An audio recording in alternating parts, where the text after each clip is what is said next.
কেউ বুঝে ওঠার আগেই সরকার এবার বড় কিছু করতে পারে। জনগণকে এবার কঠিন সিদ্ধান্ত নিতে হবে, জনগণকে জেগে উঠতে হবে। দর্শক, মারাত্মক ঘটনা সরকার ঘটনা শুরু করেছে, যেটা কেউ কল্পনাও করেনি। বাংলাদেশ থেকে আওয়ামী লীগ সরকার সিদ্ধান্ত নিয়ে, মাননীয় প্রধানমন্ত্রী সিদ্ধান্ত নিয়ে কোটা পদ্ধতি উঠিয়ে দিয়েছেন প্রথম সারির বা দ্বিতীয় সারির চাকরিতে। সেই কোটা আবার ফিরে আসবে, কেউ কল্পনা করেছেন? তরুণ প্রজন্ম তো মোটামুটি নির্বিঘ্নে বা নিশ্চিন্তে লেখাপড়া শুরু করেছিল যে না, কোটা পদ্ধতি নেই, এবার মেধার মূল্যায়ন হবে, এবং হচ্ছিল। বেশ কয়েকটা বিসিএস হয়েছে, বেশ কিছু বড় বড় সরকারি নিয়োগ হয়েছে, কিন্তু কেউ বুঝতে পারেনি যে আবার সেই কোটা ফিরে আসবে। কিন্তু ফিরে এসেছে।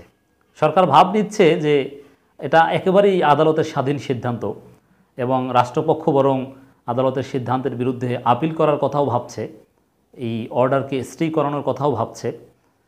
কিন্তু আমরা মনে করি এটা সব সরকারের চাল। এই বিষয়টা একটু বিশ্লেষণ করব দর্শক, একটু দেরিতে হলো। প্রথমে খবরটা আপনাদেরকে একটু জানাই, যদিও আপনারা অনেকে জেনে গিয়েছেন। সরকারি চাকরিতে মুক্তিযোদ্ধা কোটা বাতিলের পরিপত্র অবৈধ। এটা কেউ কল্পনা করেনি, আমরা ধারণা করিনি যে এটা আসবে, এরকম হবে। কত সূক্ষ্মভাবে কাজগুলো ঘটেছে দেখেন। যারা কোটা সংস্কার আন্দোলন করেছে, সেই ভিপি নূরেরা, সেই নূরদের মধ্যে বিভেদ সৃষ্টি করেছে, তরুণ প্রজন্মকে স্ক্যাটার করেছে, বিচ্ছিন্ন করেছে, তরুণ প্রজন্মের শক্তিকে মিনিমাইজ করেছে। এখন আর তারুণ্যের সেই শক্তি নেই, যারা একত্রিত হয়ে, বা এমন কোনো ক্যারিসমেটিক ফিগার নেই যার ডাকে তরুণ প্রজন্ম মাঠে নেমে আসবে। সেই ভিপি নূরদেরকে ডিমোরালাইজ করা হয়েছে এবং তাদেরকে দুর্বল উইকেন্ড করা হয়েছে।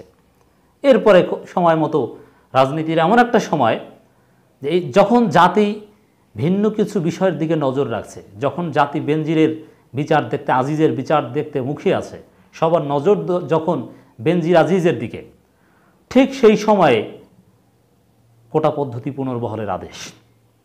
এর মানে হতে পারে যে জনগণের দৃষ্টি ভিন্ন দিকে ফেরানোর একটা কৌশল, তরুণ প্রজন্মকে এই কোটা নিয়ে আবার ব্যস্ত রাখার কৌশল। এর ভিতরে সরকার অনেক বড় বড় কাজ করে ফেলবে। যে এখন ডেফিনেটলি এই কোটা পদ্ধতি আবার বাতিলের দাবিতে, আদালতের সিদ্ধান্ত বাতিলের দাবিতে ছাত্র সমাজ মাঠে নেমেছে, সবাই সোচ্চার হয়েছে। বাংলাদেশের এই আওয়ামী লীগ সরকারের আমলে একমাত্র সফল আন্দোলন ছিল কোটা সংস্কার আন্দোলন। সেই আন্দোলনের লোকজনই এখন আবার কোটা নিয়ে ব্যস্ত। এর ফাঁকে সরকার বড় বড় কাজ করে ফেলতে পারবে, যে কেউ বুঝবেও না। এরকম দুর্বিসন্ধি সরকারে থাকতে পারে। যেমন আজিজ বেনজিরকে কোন ফাঁকে কি দায়মুক্তি দিবে বা তথাকথিত বিচার করবে, মানুষ বুঝতে পারবে না।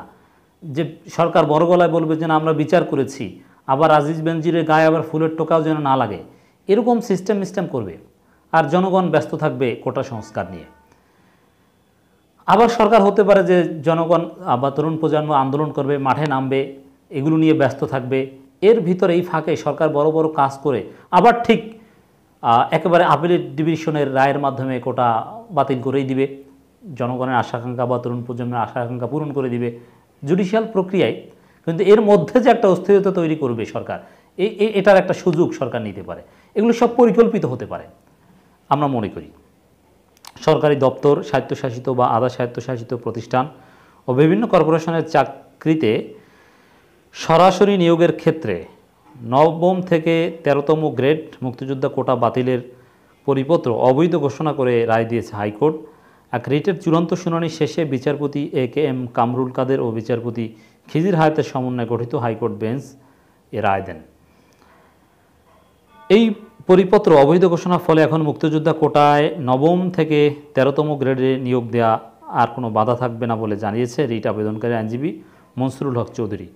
অবশ্য deputy attorney general Sheikh Saifuzzaman বলেছেন, নির্দেশনা সাপেক্ষে আপিল বিভাগে আবেদন করার বিষয়ে সিদ্ধান্ত নেওয়া হবে। মানে তারা এটা আপিল করতে পারে বা ST অর্ডার চাইতে পারে।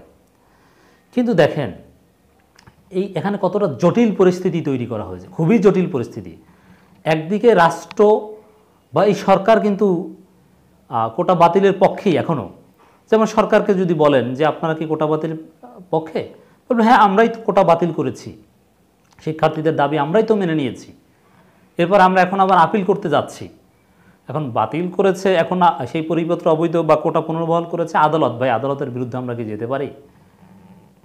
এবং এখন যারা আন্দোলন করবে তাদের কিন্তু হাইকোর্টের এই রায়ের বিরুদ্ধে রাস্তায় নামতে হবে। হাইকোর্টের রায় মানি না এ ধরনের কথা বলতে হচ্ছে, যেটা দুঃখজনক, যেটা আমরা সমর্থন করতে পারি না আইনের ছাত্র হিসেবে।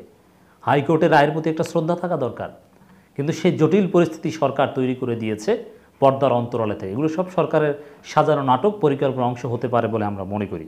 একদিকে সরকার হিরো সাজবে, যে এখানে সরকারকে গালিও দেওয়া যাবে না, আবার এই কোটা পুনর্বহাল করা বা কোটা পদ্ধতি রাখা, এটা ভারতের প্রেসক্রিপশন থাকতে পারে যে ভারত কোটা চায়, এই কোটার মাধ্যমে ভারতের দালালরা বিভিন্নভাবে আমি মুক্তিযোদ্ধার সন্তান বা তাদেরকে দালাল বলছি না, কিন্তু এই কোটার মাধ্যমে মেধাহীনদের নিয়োগ পাওয়ার সুযোগ হয়। মুক্তিযোদ্ধারা জাতির শ্রেষ্ঠ সন্তান, তাদেরকে বিভিন্ন সুযোগ সুবিধা দিতে হবে, এর পক্ষে আমরা। কিন্তু মুক্তিযুদ্ধের এত বছর পর এই চাকরিতে বৈষম্য সৃষ্টি করা, এটার পক্ষে আমরা নই। এই কোটা বাতিল করতেই হবে, আমরা এর পক্ষে।